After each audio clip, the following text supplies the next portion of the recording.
Om Namo Bhagavate Vasudevaya.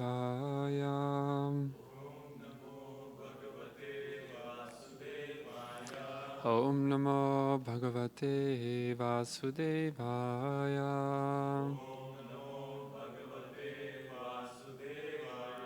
Om Namo Bhagavate Vasudevaya.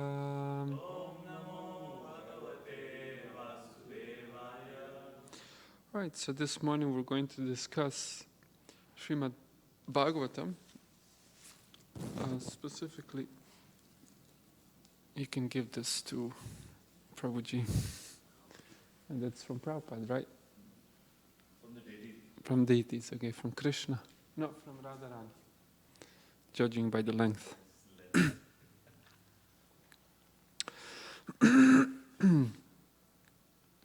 So this morning we're going to discuss Srimad Bhagavatam, a section of Srimad Bhagavatam.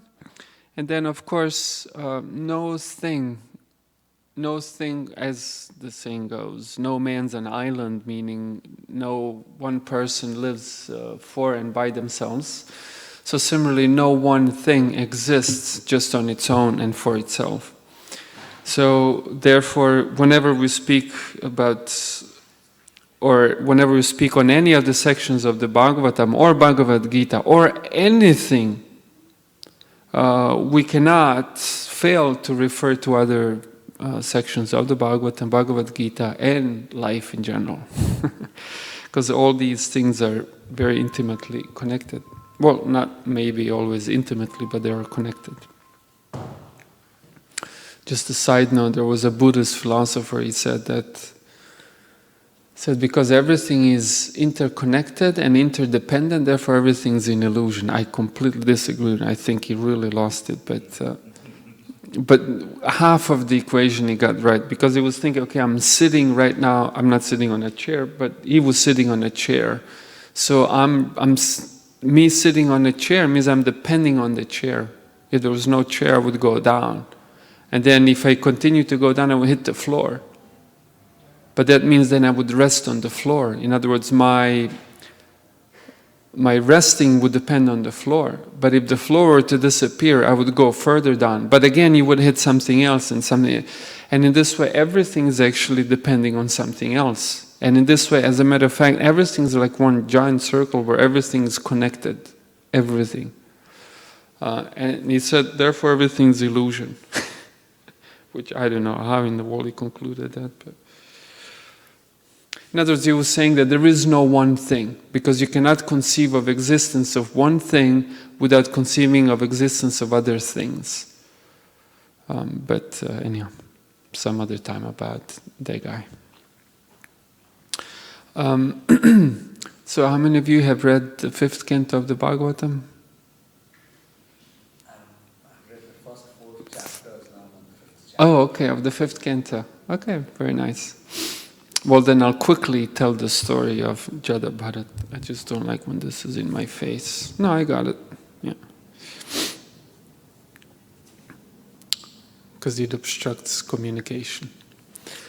I'll just quickly tell the story. In the Bhagavatam, for the most part, well, first of all, Bhagavatam is a narration of a discussion that took place between Shukadeva Goswami and King Parikshit. But within that conversation, Shukadeva Goswami told him so many different things, but primarily, for the most part, Bhagavatam gives us description of different dynasties, and specifically kings, saintly kings. And so Jada Bharata was originally son of God, like everyone else, a soul. But his story in this book begins with his appearance as the king, the emperor of the world, who had actually his father was the emperor of the world, and then he inherited the kingdom.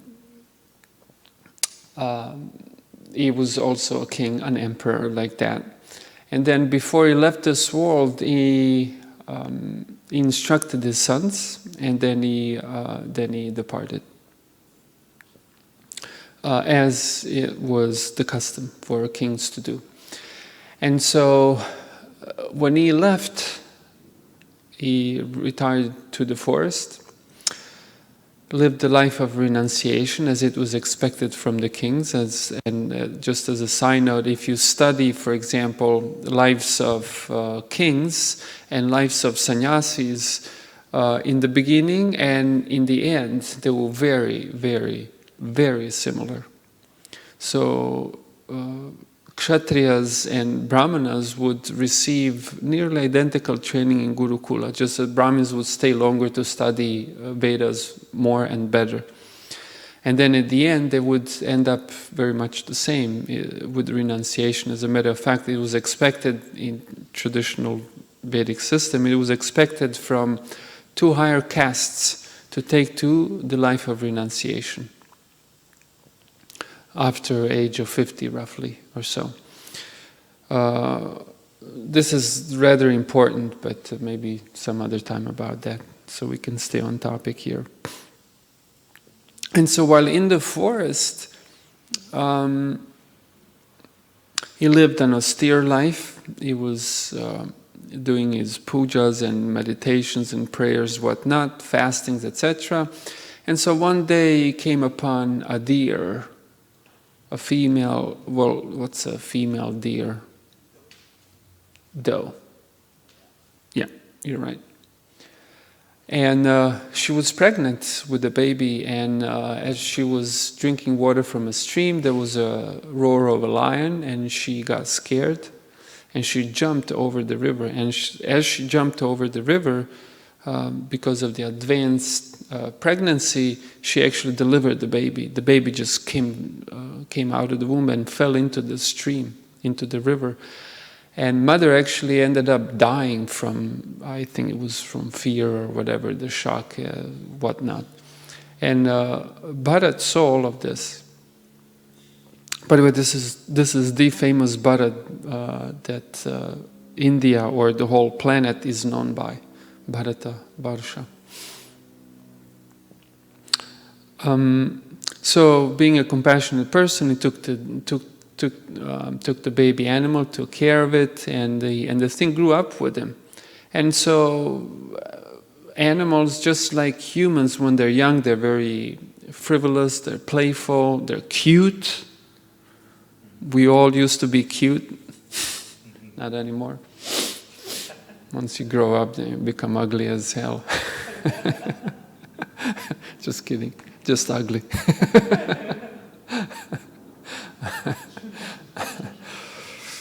But as a child, kids tend to be very cute. And also small animals, which can sometimes be a problem with, especially in Western families where there's culture of keeping animals in the house. So kids see a little cute animal, oh, so cute, I want to have it.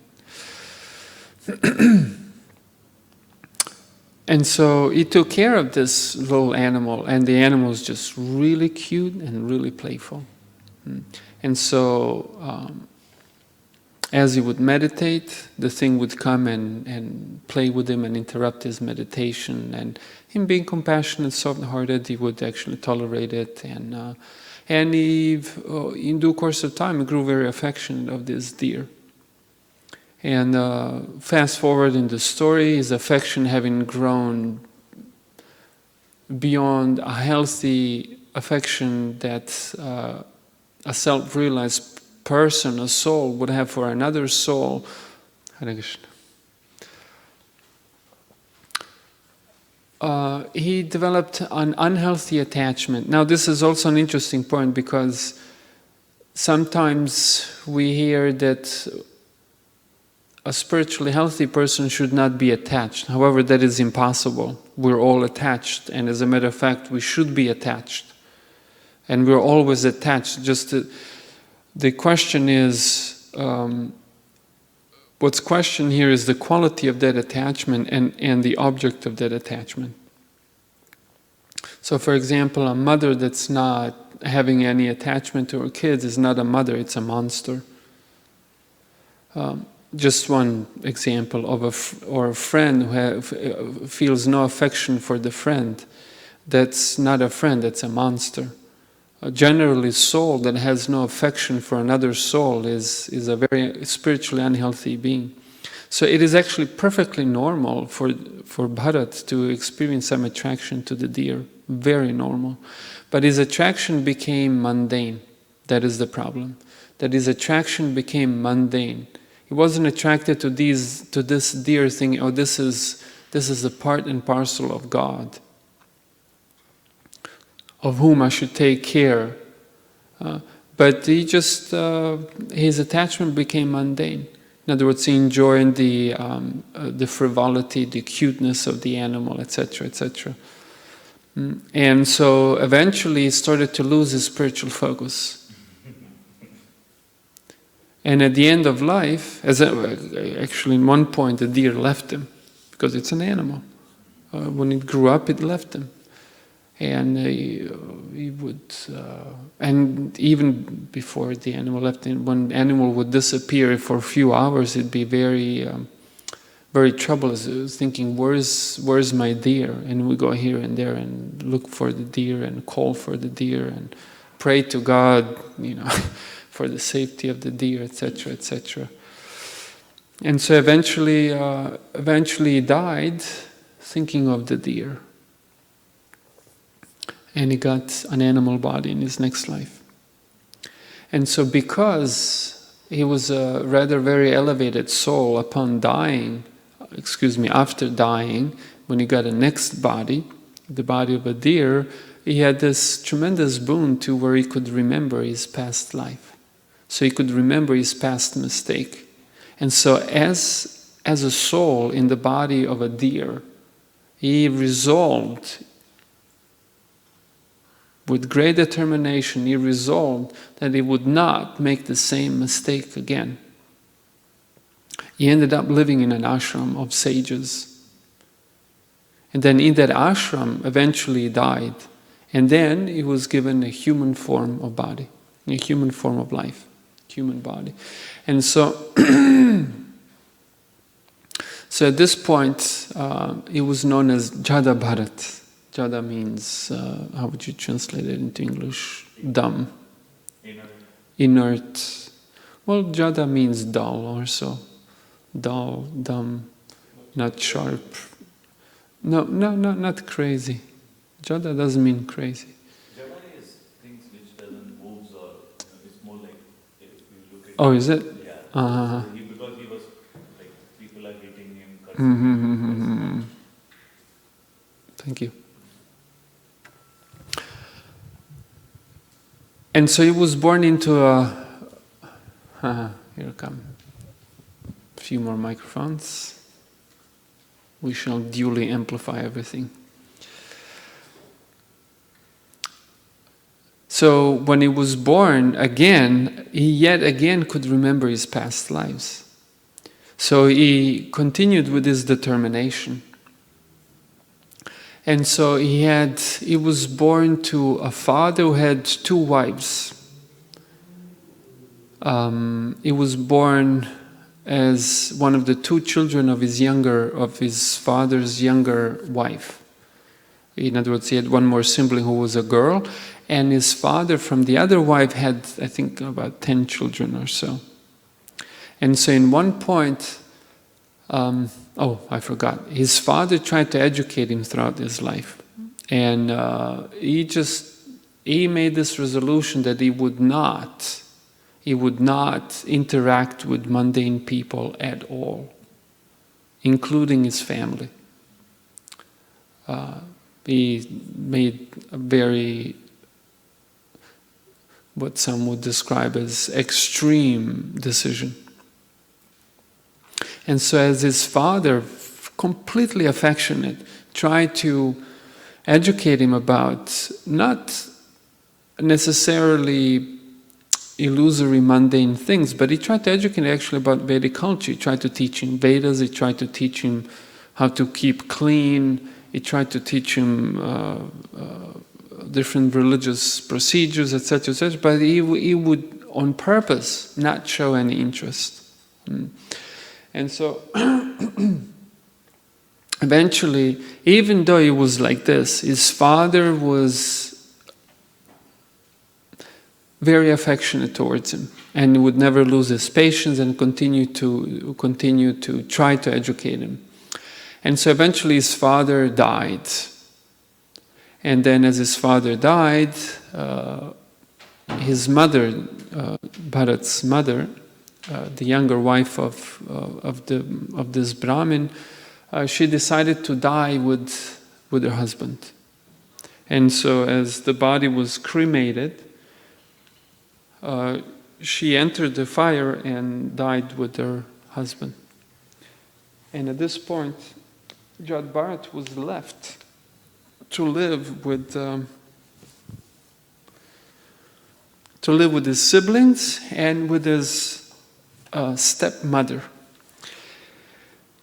And this is one of those numerous stories where stepmothers are not good people. So his stepmother was not very nice to him, wasn't very protective of him, didn't really take care of him, and his siblings were really abusing him. So they all treated him as he was an animal. For example, they tried to engage him in all kinds of work, but he on purpose would not give his attention to anything of this world. And so therefore they couldn't teach him, and they couldn't engage him in any work. And then finally they got him they would get him some physical work too, because he was young, he was healthy, he was strong, he had a really strong big body. And they would have him do all kinds of different things. And then they would just feed him stuff that no one would eat. They would give him grains or rice, burnt rice from the bottom of the pot that got stuck to the bottom of the pot, or grains that were contaminated by worms, things like that. In other words, stuff that no one would take, he would take, and he just didn't protest. He would just consume that and move on like that. And then eventually in the Bhagavatam he meets King Rahugana. And King Rahugana also thought that, before King Rahugana, he was kidnapped. He was kidnapped by a band of dacoits. Srila Prabhupada calls them band of dacoits. And what it was, these were worshippers of goddess Kali. And they had a leader. This leader wanted to enjoy some material benefits. I think he wanted to have a good son, wanted to have some money, etc., etc. So he wanted to please goddess Kali. And to please goddess Kali, he came up with this idea, which people sometimes used to do. And Prabhupada said they even sometimes nowadays they do it. They sacrifice a human animal. Human animal is actually a human that's cognitively retarded. In other words, cognitively underdeveloped, so to speak. So it looks like a human, but it's more like an animal. And we find several examples of these kind of human sacrifices in the Bhagavatam. By the way, this is not to condone human sacrifices. They're considered extremely, extremely dark. As a matter of fact, Vaishnavas don't even approve of animal sacrifices, which are very common in Vedic culture, let alone human sacrifices. But their human animal escaped, and so they needed to find another one. And as they wandered about at night, they came upon Jada Bharata. And so they kidnapped him, they tied him up like an animal, they brought him to their leader, and then they decorated him, they washed him. In the Bhagavatam says, according to their own principles. In other words, the whole ritual, the whole idea of it, and the details of the rituals are nowhere to be found in the scriptures. They made it themselves. And very often these kind of things, in due course of time, become a tradition and even religion. So, They decorated him, they washed him, they decorated him, they smeared him with oil and different scents, etc., etc.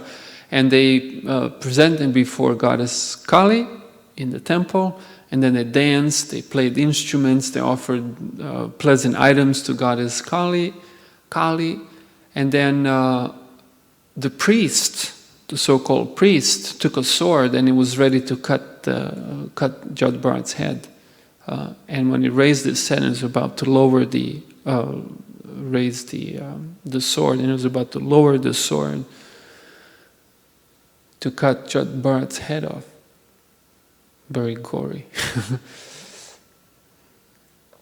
Goddess Kali jumped out of the deity, personally came out of the deity and killed the priest, took the sword and beheaded him, and then killed everyone else in the room except Bharat.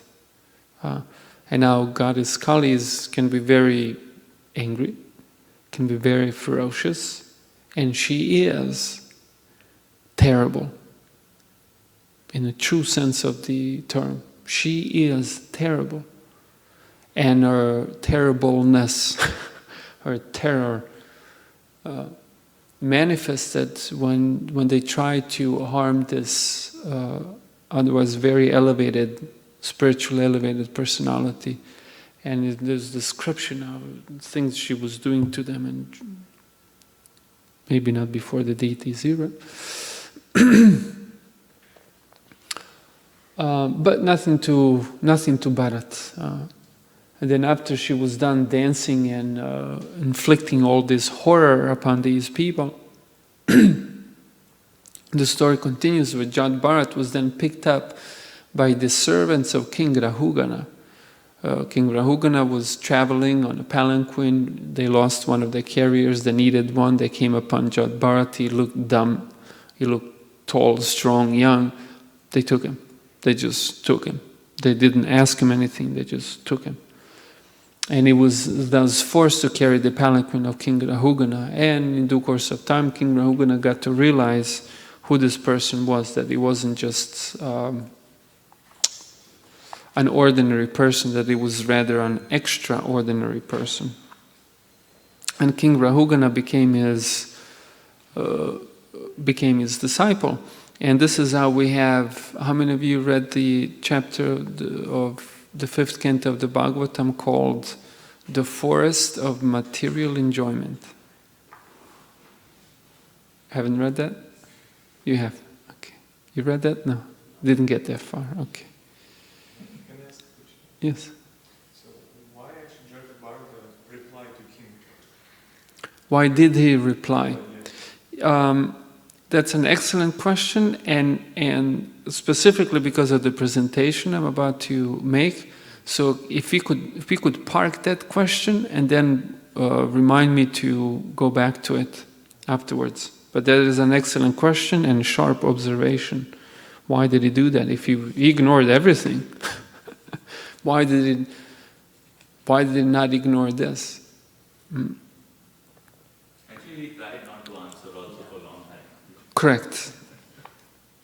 Not long time, but sometime. Sometime. Okay. So now what we have here is an individual. We have an individual, a soul, an individual who is so determined to not get caught up in this world again, ever again. And his determination was so, those who are unfamiliar with spiritual experience will say extreme. Say that he took to extreme measures.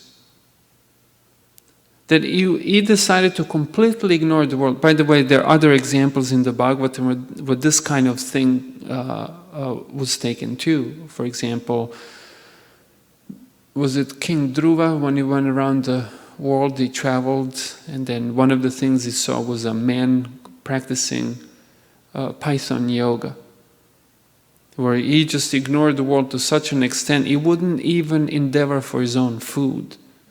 Like he just lay down and that's it. He did not interact with this world. Because you see in in the 10th and 11th canto, we have a similar question popping up. And that is that the senses naturally want to be engaged with sense objects. As a matter of fact, the senses cannot avoid being engaged with sense objects. Eyes always see, ears always hear, skin always touches. Right now I may not be touching microphone, but my skin is interacting with the air. So the tactile sense is always engaged, etc., etc. So all of the senses are constantly engaged with sense objects. And the question is, so what chance does one have for salvation? Of course, what's wrong with this question?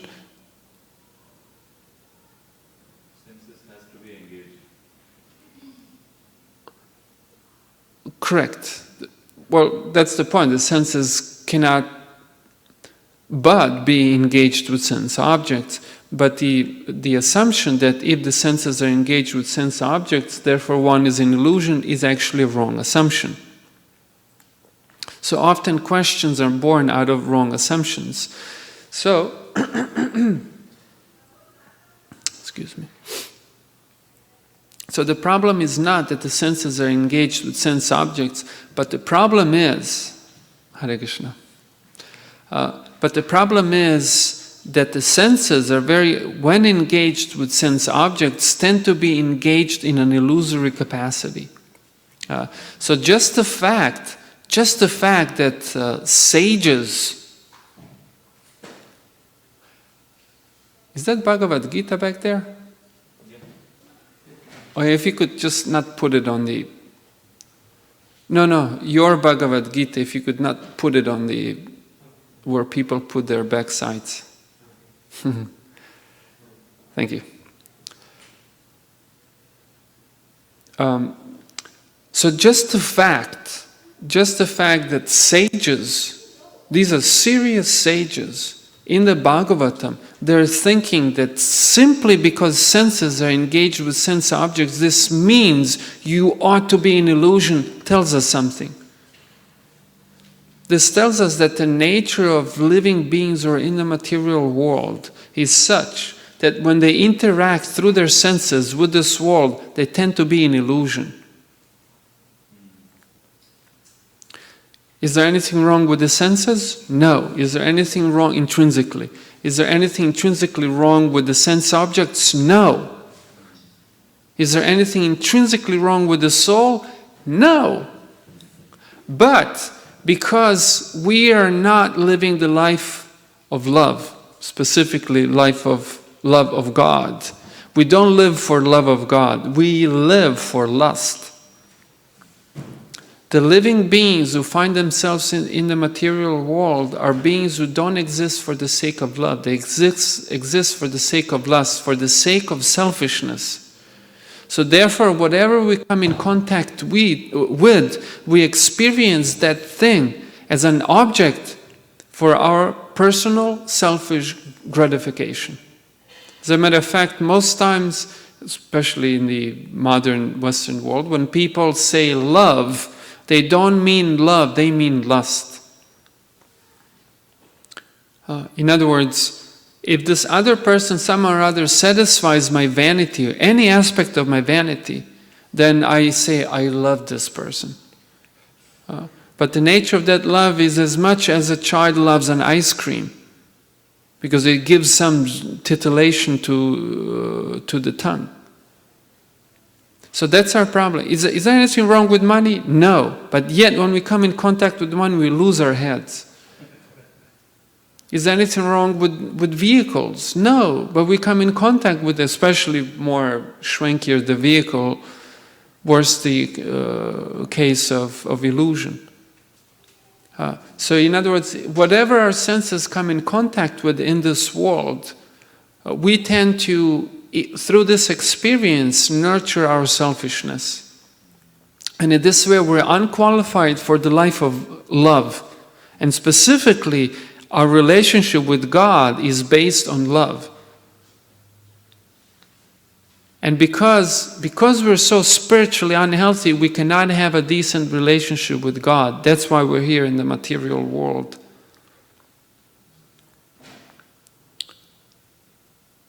So therefore, traditionally in Vedic culture, those who are spiritually serious, they separate their senses from sense object as much as that is possible. As much as that is possible. That's one of the reasons why in Vedic culture renunciates and renunciation are supremely respected. Supremely respected meaning respected over everything else. Even though this in and of itself does not have to mean that person has love of God. But our default position, again, is that when our senses come in contact with sense objects, and especially if the relationship between our senses and sense objects is pleasant, then our selfishness just grows.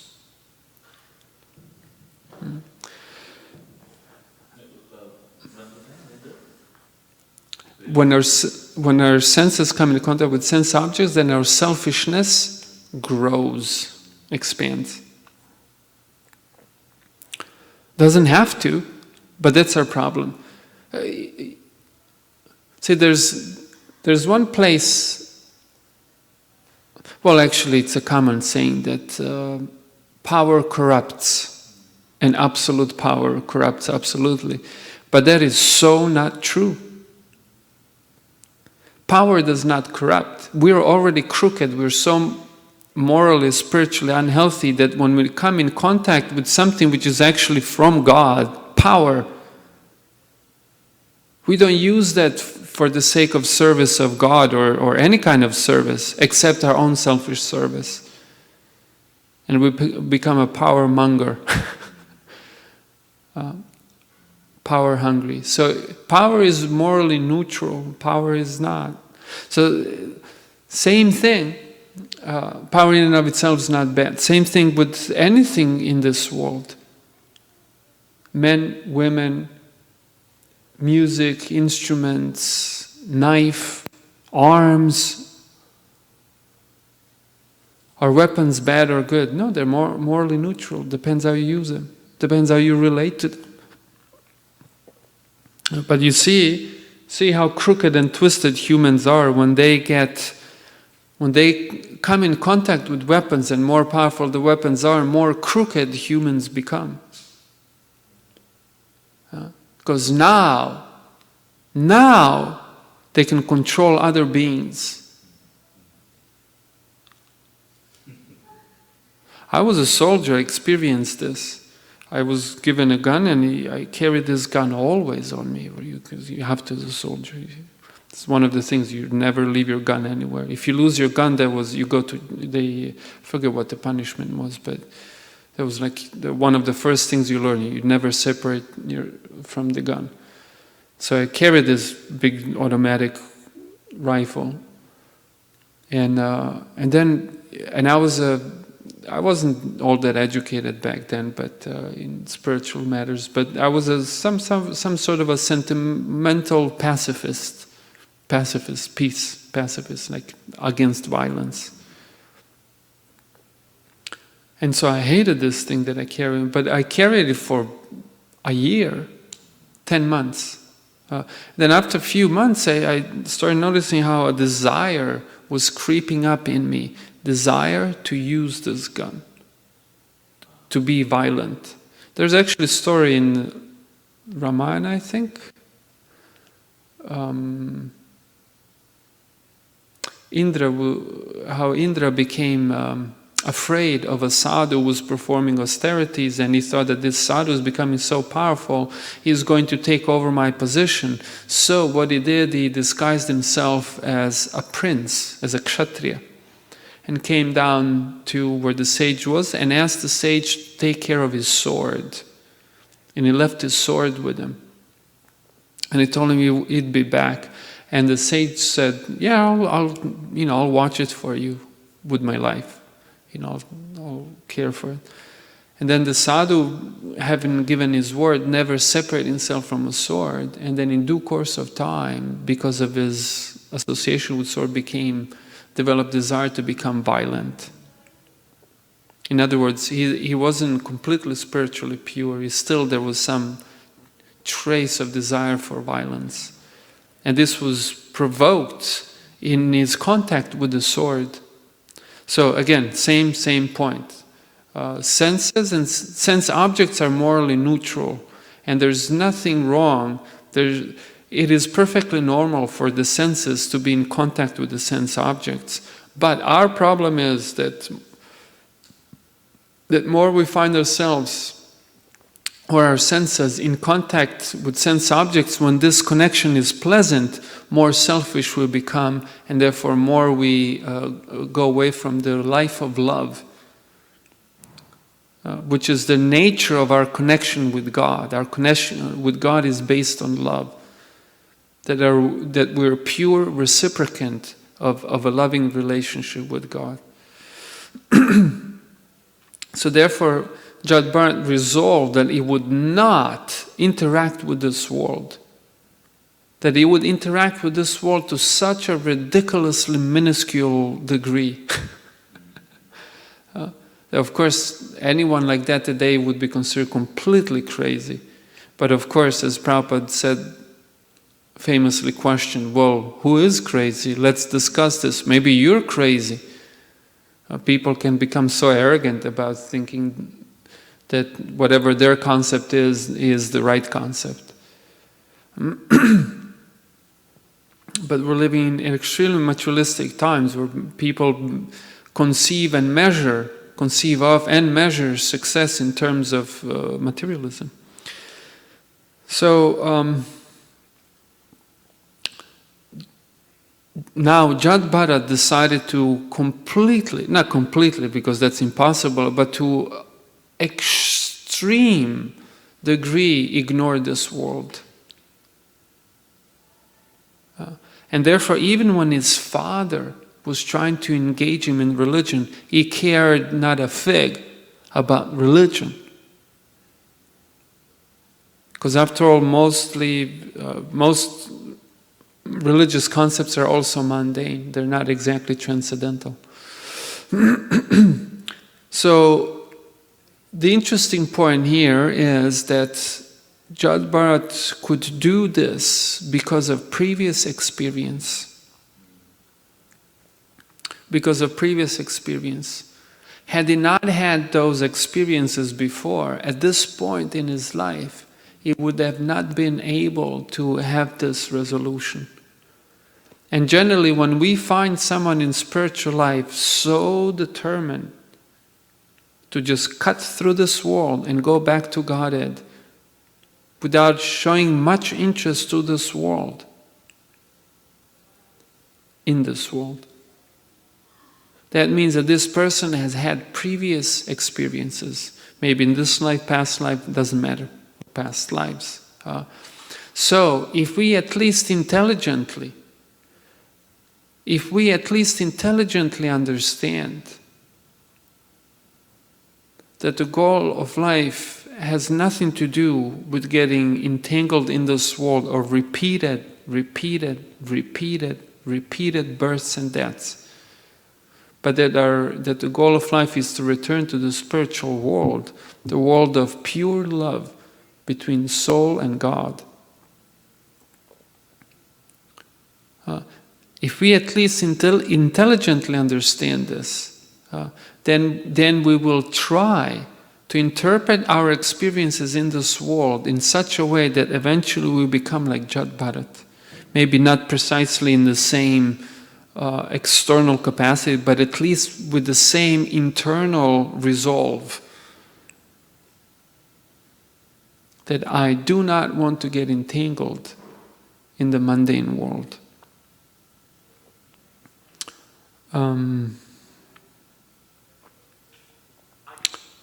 Now, Jada Bharata presented himself as a madman. And he did this on purpose. He did not why did he present himself as a mad person? A question to the esteemed audience. So that others would ignore him? Correct. So that others would ignore him. Because when you're mad, just people have no interest in you. So this is completely opposite from trying to gain popularity in this world. This is how you can tell a materialist, or at least aspects of materialistic consciousness, that people want some prestige in this world, sometimes even as religious leaders.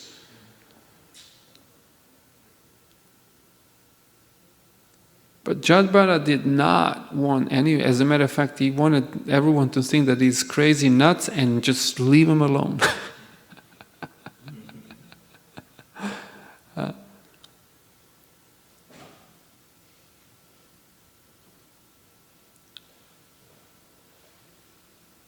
Unlike all these people who seek recognition in this world, that I've become an amazing person. Oh, yeah. And whatever, people do any dumb thing to gain some popularity in this world. Become a movie star or a pop star.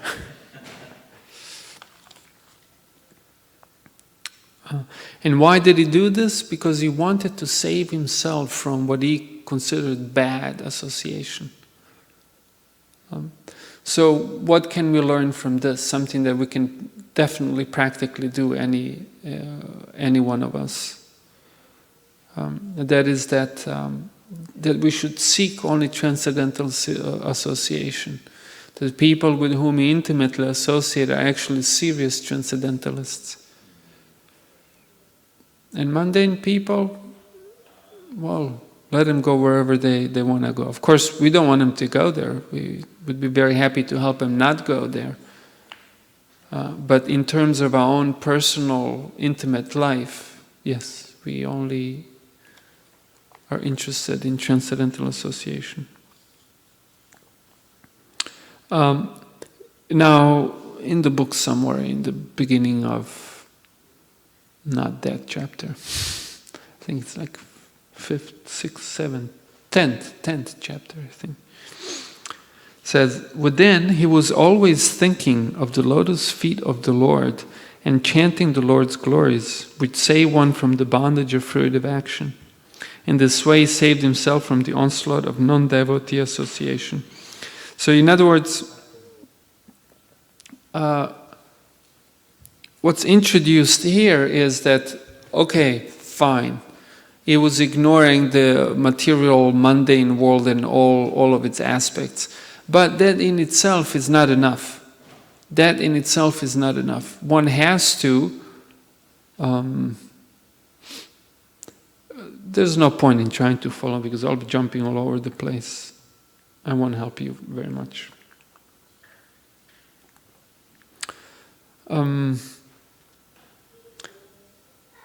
Just to pull the senses away from the world is maybe half of the job, or maybe even less than half the job. The rest of the job is to maintain positive company, and that is the company of Krishna and Krishna's devotees. Now, that's why I said here, within he was always thinking of the lotus feet of the Lord. So that's one thing he did. In other words, he was ignoring these people and he was keeping his company with God. He was always thinking of the lotus feet of the Lord and chanting Lord's glories. So that's the positive alternative, which save one from the bondage of fruitive action. In this way, he saved himself from the onslaught of non-devotee associates. Because the mundane company is actually very aggressive. I remember, just a side note, well, it is on the topic. When was the last time you went to YouTube? Yesterday. You? Yesterday. Me too. Well, actually, day before yesterday. And so when you go to the homepage, YouTube homepage, then there's a big advertisement on top, right? And then there are videos below. And so, I forget what it was. I can't remember whether it was a video I produce and upload there or someone else, doesn't matter. But one Indian fellow from India, obviously from India, commented about, not about the video, but about the advertisements that are up on top. And the advertisements, I don't know what they were advertised, but they showed a woman scantily dressed, which in the Western world is completely normal, right? But this is a person who comes from a spiritual culture, and he was thinking, this is horrible. And he called it pornography.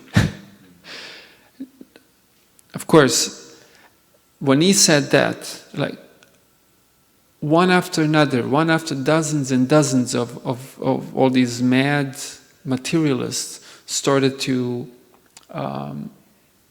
criticize him very aggressively. First of all, they pointed out that wasn't pornography. Of course, it wasn't pornography because the woman wasn't naked or engaged in intercourse, but for him, it was pornography, you know. And these were, that's not pornography, this is art, this is blah, blah, blah, blah, all kinds of different things. And what century are you from, you know, are you retarded, you must be gay, I mean, all kinds of things. All kinds of, it was so aggressive. In other words, here's a person who does not want to live a life, who's trying to not to live a life of sensuality, but then the rest of the sensual world became very aggressive against him. And that's just one thing. There's so many examples where mundane association is very aggressive. Like, for example, in San Diego, we're monks, we live in a monastery. And then the next door, just next door to us, a shop was sold, and then the new owner opened a different type of a shop, and now it became, the tanning salon. Skin texture. Not texture, but just the just the color. You know, make the skin darker, because that's nowadays considered sexy.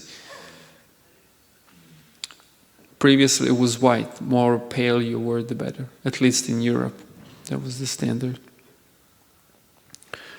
And they had a big advertisement banner, you know, in the front with the woman, I mean, hardly covered. And it was, here we were, you know, trying not to be sensual, you know, and then there's, oh yeah, and then across the street on the other side, it was a good look naked yoga. Good look naked, meaning go there, you know, do yoga and your body will look good, even if it's naked. You don't have to be ashamed of your body because it looks very sexy. And so these are direct assaults on our existence. Another way around, our existence is a direct assault on materialistic culture.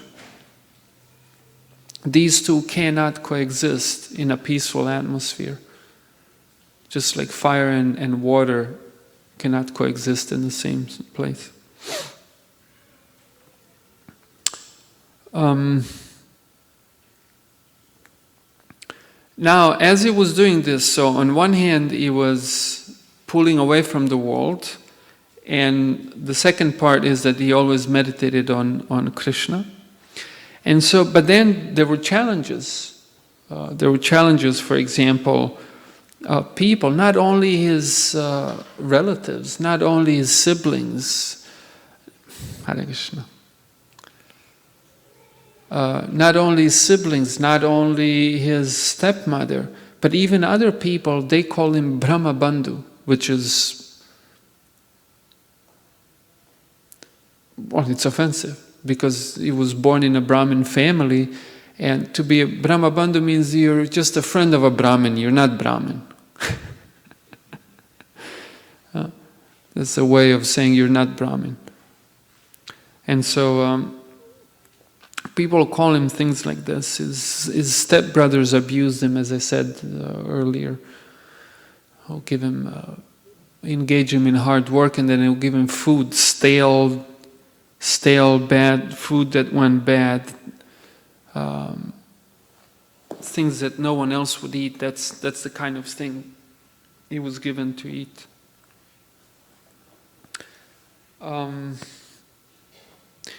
And the Bhagavatam says, being thus insulted and neglected by materialistic people. So two things. He was neglected in terms of affection. So he wasn't receiving affection from any of these people. And when there was interaction, he was insulting. So being thus insulted and neglected by materialistic people, he wandered here and there. This was the price he decided to pay. And then it says he did not hold any grudges. He did not hold any grudges. And then that scene with the Kali worshippers, when he was kidnapped by Kali worshippers, he was just sitting there. And even when Kali was decimating these people, drinking their blood and throwing their heads all around the temple, you can just imagine the scene. I mean, I was a soldier, and this is really, really intense. Seeing dead bodies, it's not a fun thing to witness. I just sailed through the experience. Now, in the Bhagavatam it is stated, those who already know that the soul is separate from the body, who are liberated from the invincible knot in the heart, who are always engaged in welfare activities for all living entities, and who never contemplate harming anyone, are always protected by the Supreme Personality of Godhead, who carries his disc. That's important. He protects and he carries his disc. These two are very connected.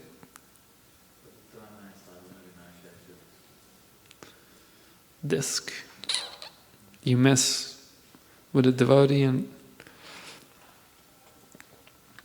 he carries his disc and acts as supreme time to kill the demons and protect his devotees. The devotees always take shelter at the lotus feet of the Lord. Therefore, at all times, even if threatened by decapitation, they remain unagitated. He was just about to be decapitated and he just sat there. He didn't care. Same thing we find with Vrika. Vritrasura. Oh, now I'm confusing myself. Chitraketu became what demon? Vritra. Yeah, Vrika is from the 10th canto of the Bhagavatam. It's different.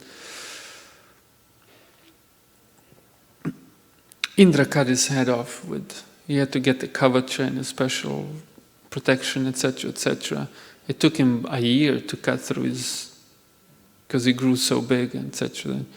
But the thing was that he, being a devotee, knew that this world is not the world for a devotee, and he didn't want to be here. And he knew that if Indra killed him, he would just shorten his sentence. How many people think about living in this world as being sentenced?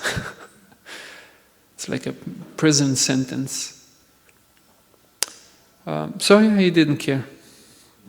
Whatever. For them, this is not at all wonderful. Not at all wonderful. Now,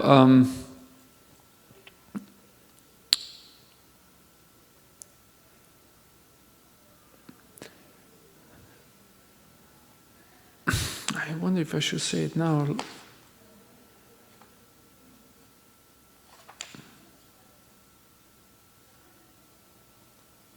I'll say it now.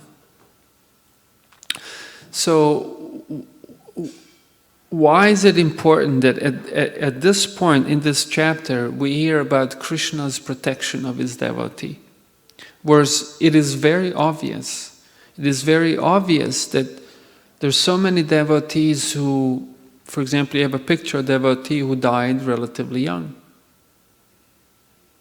I know devotees who you wear glasses. I know devotees who lost limbs. I know a devotee who stood on a mine and it blew off his bottom portion of his leg, etc., etc., etc. So, what is this protection about? That God protects everyone. This was the conviction of Jada Bharata. That God protects everyone. And had it been decapitated, he didn't care, decapitated or not. He thought, I'm protected by God. If my head stays, that's mercy of God. If my head goes off, that's mercy of God. What in the world is this person saying? Now this is very important, because surrender to God means acceptance. Means acceptance of everything. Whatever comes my way, I accept it. Now this is very difficult. To the extent we're materialists, to that extent we have a difficulty accepting reality. To that extent we have difficulty accepting that which comes our way.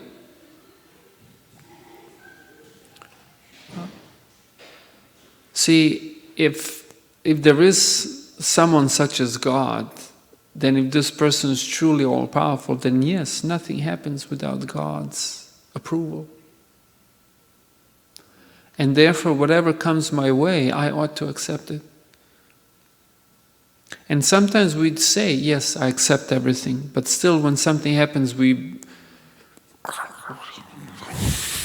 experience so much internal turmoil and resistance, and then we suffer. But actually when we accept everything, we literally do not suffer. But the problem is that due to false ego, we do not want to accept it. This was thoroughly shown to me 2 years ago. I'll probably never forget this. I was attending North American TPGBC meetings in Dallas, Houston. And I was flying back to California.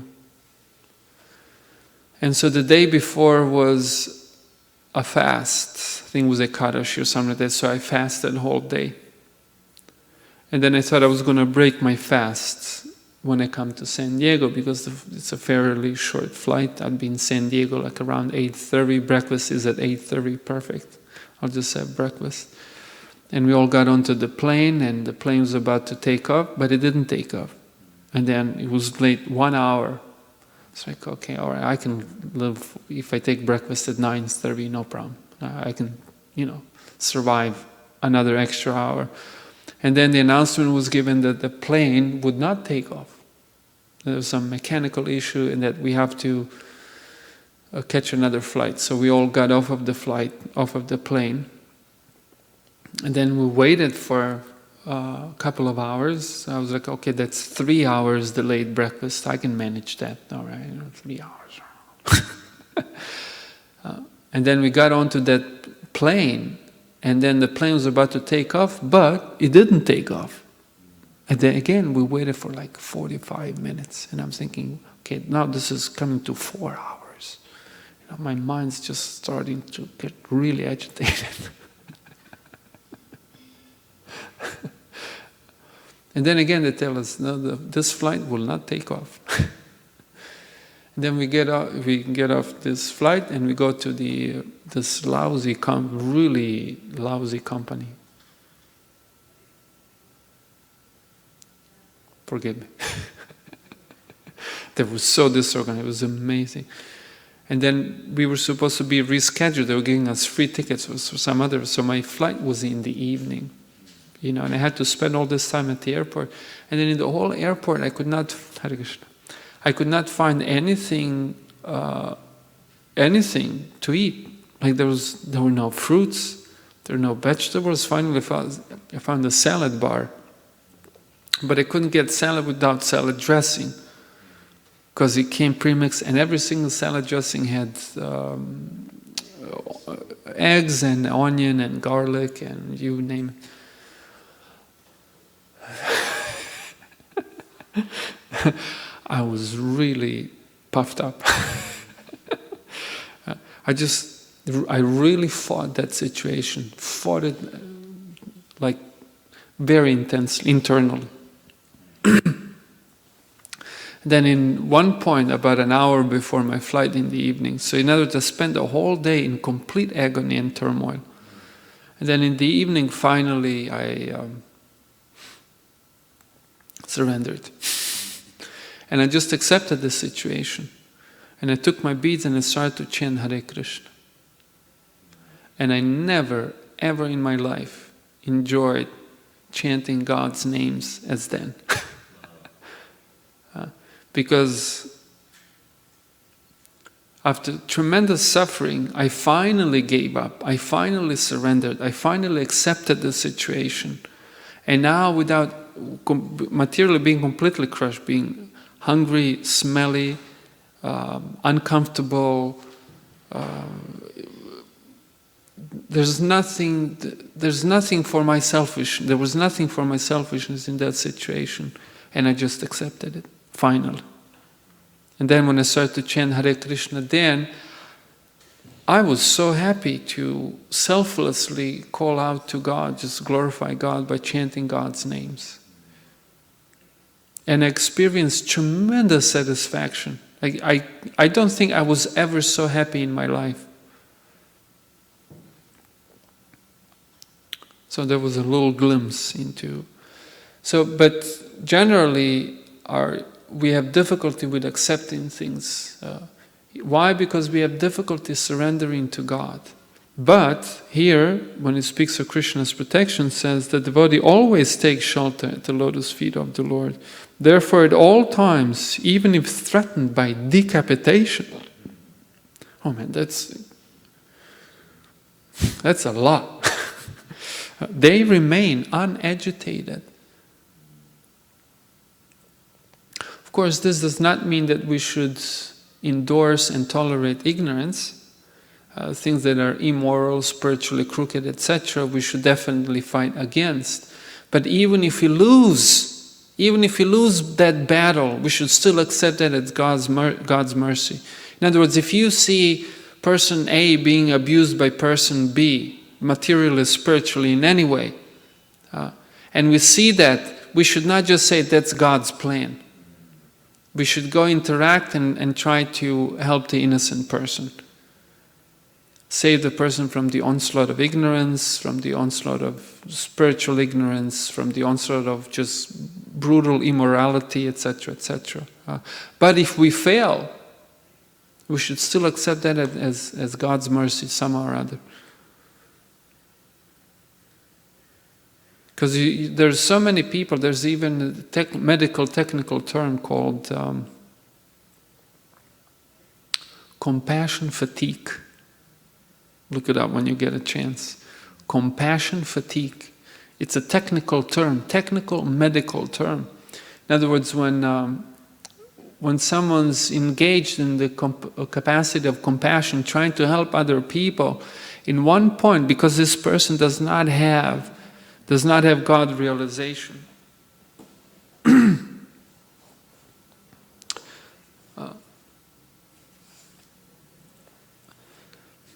this person experiences internal turmoil, because you see, if you witness that which is unjust, this hurts the heart. Like you have to do something about it. And so as you go about trying to help people, you feel better. But then there's so much evil going on in the world, so much evil going on in the world. That person eventually experiences compassion fatigue, because you're trying to help one person. First of all, very often you cannot help, and then even if you help, let's say you go to Africa, there's so much abuse going in that country. You're helping one tribe, and then As you move on to help the other tribe, then a fifth tribe comes and slaughters the first tribe, and this just shatters people's hearts. And so people start to become depressive and start to experience emotional turmoil and start to emotionally implode. They literally start to emotionally disintegrate. They become unhealthy. And so at this point they start to experience what's known as compassion fatigue. They cannot take this anymore. And then they become apathetic towards human suffering. Why only human, any suffering? But one who is God conscious will try his best to help. And then even if that fails, will accept it as God's mercy and happily continue on. So that's why, to understand that Krishna protects, this is something that's it's not an easy thing for those who are materially contaminated. But Jada Bharata had that. He completely gave himself to Krishna's protection. We find even Chaitanya Mahaprabhu saying, I give myself to you unconditionally. You can embrace me or you can break my heart. Whatever you want to do, I'm your property. And in the material world, people say stuff like this, but when the partner or the lover, so-called lover, constantly does stuff which the first partner does not approve, then goodbye. So this is not love. Because the nature of love is unconditional, uninterrupted, eternal. This is also stated in the beginning of the Bhagavatam.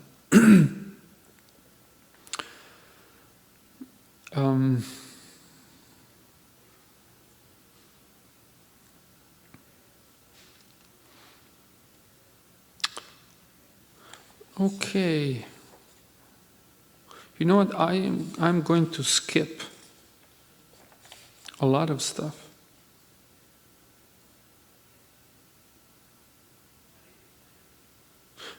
Well, I'll just say a couple of more things real quick.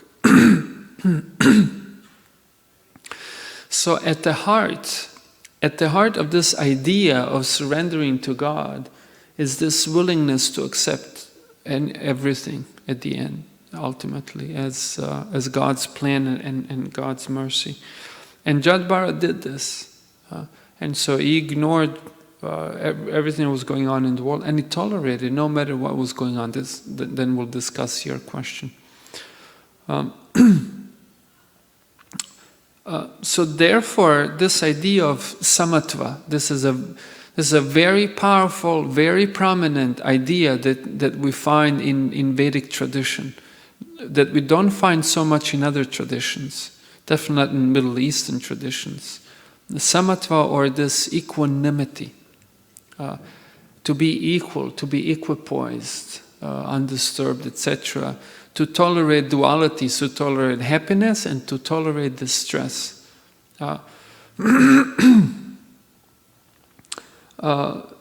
This is important because without developing this quality, one cannot surrender to God. Surrendering to God means to do that despite the temptations of happiness and despite the distractions of pain. And this is the challenge.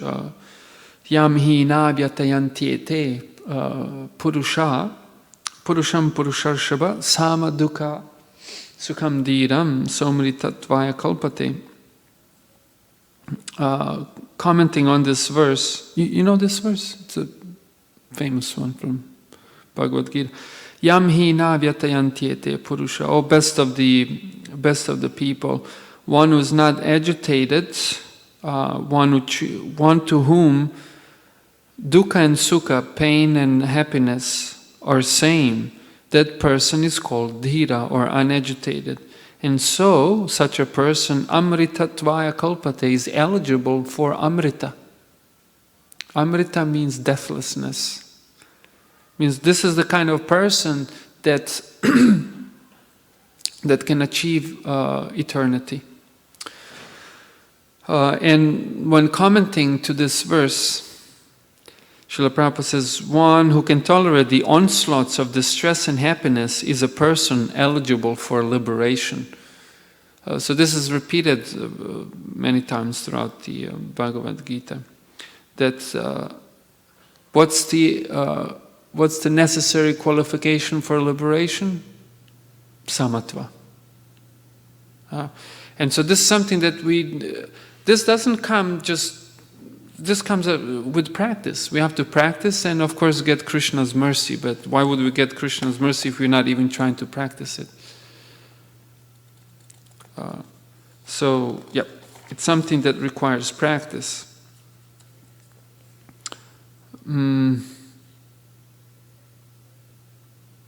For example, very often when devotees recite the third verse of Shikshashtakam,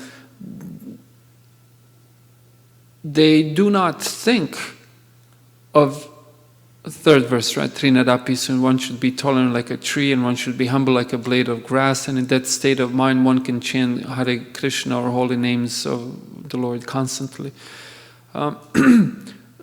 Very often devotees do not think that what this verse teaches is samatva.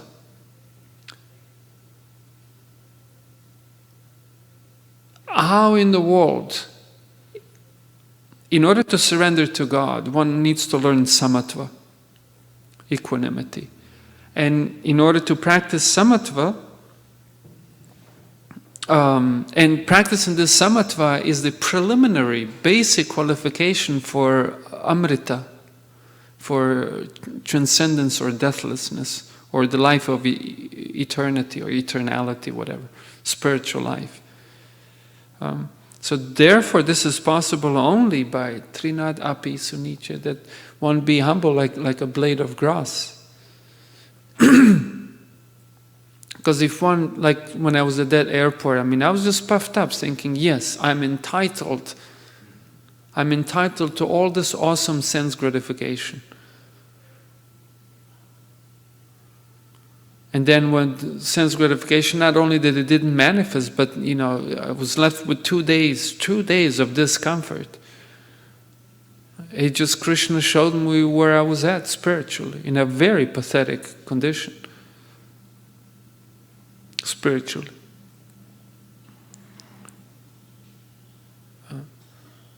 And so this is born from pride. That I'm very important. Of course, we're very important in the sense that Krishna loves us all.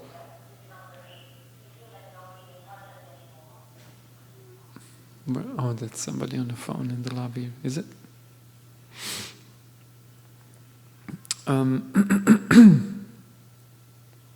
So therefore, first humility, and then with this humility, then tolerance becomes possible. If you could tell them to not make us here practice samatva.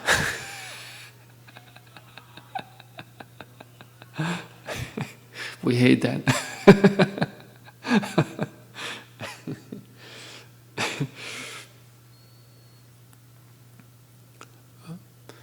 So with this humility then, in other words, the lack of pride, if there is a sufficient lack of pride, then tolerance becomes possible. And to tolerate means to tolerate the dualities of illusion. And then one can maintain positive absorption, which is absorption in Krishna consciousness. So it's actually a very powerful little package. Humility, by humility tolerance becomes possible. By tolerance, samatva becomes possible, which means then you can maintain positive spiritual focus dead on God. And this is so attractive to Krishna that the Bhagavatam says that one who does this, tate anukampam susumikshamana, you know all that verse, right? That the calamities that come to us, we accept them. And how do we accept them? As thinking of them as what? No. Mercy, definitely. But that's correct. But in terms of the verse you were just reciting with me, Tate nukampam susumikshamana bunjana atma eva krita. I just answered it, but in Sanskrit. That we accept these as something, as results to atma krita, to that which we have done. Even though we may not know. I mean, I killed a cat when I was a child, in my teenage. And every time I think of it, it's horrible. And I wasn't even vegetarian all of my life. So why would I not, cinder block lands on my toe? I mean, that's the least I deserve of what I've done to others. Anyhow, but the point of that verse is that one who tolerates, accepts pleasure and pain, whatever, as they come, as something that I have deserved this in the past, somehow or other. And then continue with one's body, mind, and words to offer respect to God. This is so captivating God's heart, so captivating Krishna's heart, that the verse says at the end that, Prabhupada translated that liberation, meaning emancipation from material slavery, from material existence, becomes one's rightful claim. In other words, you can go to God and claim it. This is so attractive to Krishna. So I have cut this a little short, and then we can now answer your question. Why did... Can I make it more relevant? Okay, sure.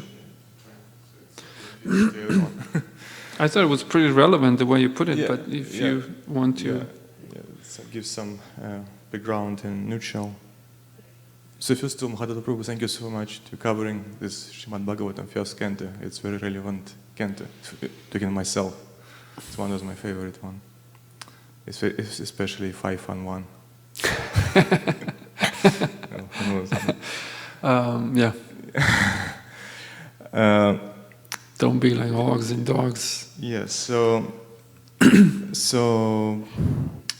Maharaja, Bharata Maharaj, right? He, because of his compassion, mundane compassion, he was become attracted to the deer. Then he basically, because of this, initially it appears that his compassion was just compassion, but it turned, in due course of time, it turned to something mundane. Yeah.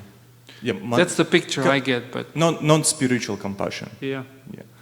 And so he accepts next body as a mercy, right? As a deer's body. Next body he accepts as a mercy as well, and he tolerates all these different things what's going on around him because he was liberated soul, right? And then he takes everything again as a mercy, right? And all different situation. And when we actually got this interact with the king, right? When he was placed as the carrier of this, palanquin, right? Because of his spirit, because he was liberated soul, he was in a higher elevated stage, because of his spiritual compassion to other living beings. While his work, he was actually trying to step on other living beings, right? And because of this, he kind of disturbed the king. And king became very angry on this person, and he will say, "Well, who you are? I'm a king. I'm in such a position," right? And become very angry and chastise him. So the question is, why eventually Bharata actually replied to this king? What is the reason? What was motivation? What actually it's preaching? And why he decided to preach? Okay.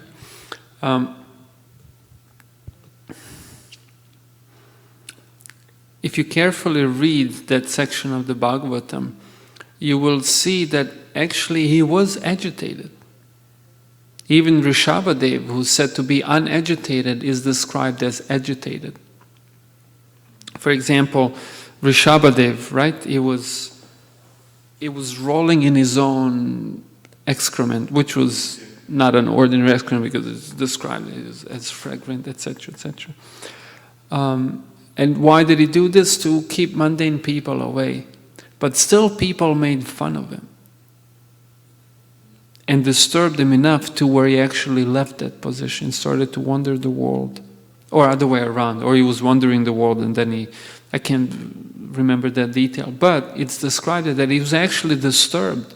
It's described why he wasn't disturbed, in a sense that he was controlling his disturbance. But in one point, the disturbance was so powerful that he actually became disturbed. And then he changed the course of his action a little bit. So first of all, from this, we get a picture that that there is room for disturbance. That the level of tolerance is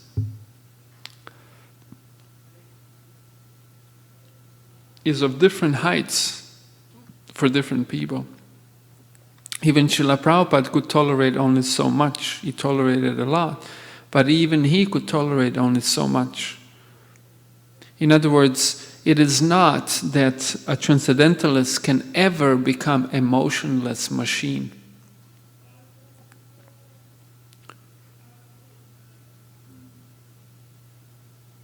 Srila Prabhupada, as he was spreading Krishna consciousness in the West, some of his malicious god brothers were poisoning the minds and hearts of some of Srila Prabhupada's disciples, who then in turn were minimizing Srila Prabhupada's position. This is Srila Prabhupada who left comfort and security of India to go to America, where he didn't even know what to eat. An old man without medical insurance.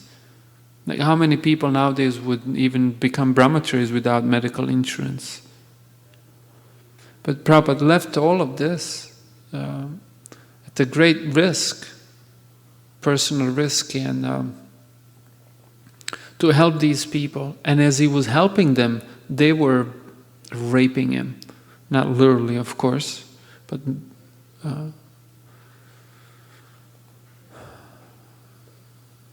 they were hurting him. And Prabhupada felt it. He felt it. But his glory is not that he didn't feel it, that he was above it. No, he felt it, but he didn't quit his work. Didn't quit his service to Krishna. So on one hand, even though we say that Jada Bharata was undisturbed, we still have to understand that he was disturbed, and his glory was that he was so determined to tolerate that disturbance and to try to ignore it. So in other words, I mean, we're having a class here. If someone walks in with a cell phone, talking all loud, having a cell phone on the speaker, first of all, we shouldn't accept that. And second of all, we would be disturbed. Everyone would be disturbed. It's not that, in no point in our spiritual development would we ever come to the point where we would not be disturbed by it. So Jada Bharata was disturbed, but his disturbance was of a much different quality and quantity than that of mundane people. So that's there. And then the other thing is that for some reason he finally decided to benefit someone. Why didn't do that previously? I don't know. It's not described. Bhagavatam doesn't go into great details. Why didn't do that before? I don't know. But at this point, for whatever reason, he decided to benefit the king. And with the disturbed, agitated, but composed, he addressed the king, and he told the king, "You sarcastically called me skinny, but the fact is I'm neither skinny nor no." He said, "Yeah, you said that I'm not strong, and you're right. I'm not strong because I'm not the body," and etc., etc. In other words, he agreed with all the descriptions that the King Rahugana gave of him. You're not strong. You're not young. You're not rested enough. You're right. I'm none of that, because I'm a spirit soul, and having grown up in spiritual culture, King Rahugana could understand. Wow, I have just offended a self-realized person, and immediately got off of the palanquin, offered obeisances, and inquired from him.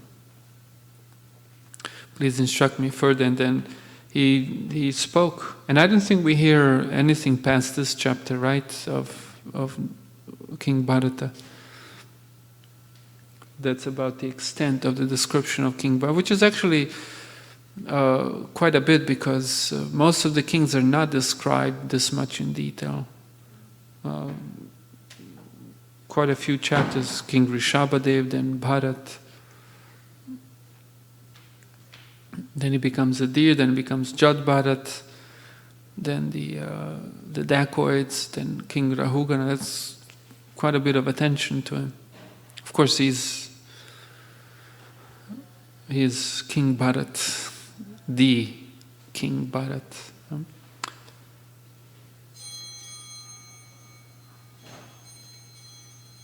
But yeah, for whatever reason, he decided to benefit him, to teach King Rahugana. Maybe I will make mental speculation. Wasn't the reason because he noticed that this personality might accept?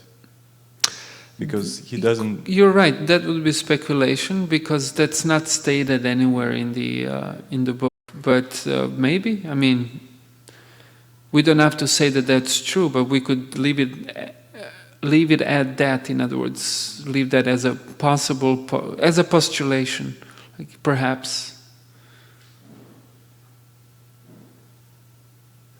Because most likely had he not felt that he could make a change in his life.